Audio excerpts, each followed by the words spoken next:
దేవుని ప్రేమ ఒక పక్క,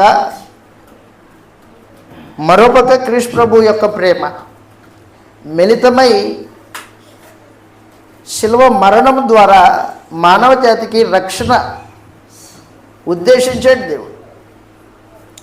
ఎవరైతే క్రీస్తు రక్తాన్ని ఆశ్రయిస్తారో వారికి అందరికీ పాప క్షమాపణ కలగజేయడానికి దేవుడు సంకల్పించాడు. ఒకడు తన పాపముల పరిహారము దేవుని ఎదుట పొందాలంటే ఏమిచ్చినా పాప పరిహారం పొందలేడు. మనందరికీ తెలుసు.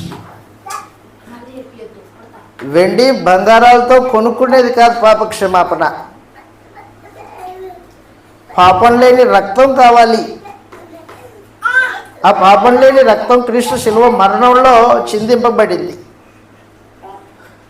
ఆ రక్తం ద్వారా పాప క్షమాపణను మానవ జాతికి దేవుడు ఏర్పాటు చేశాడు.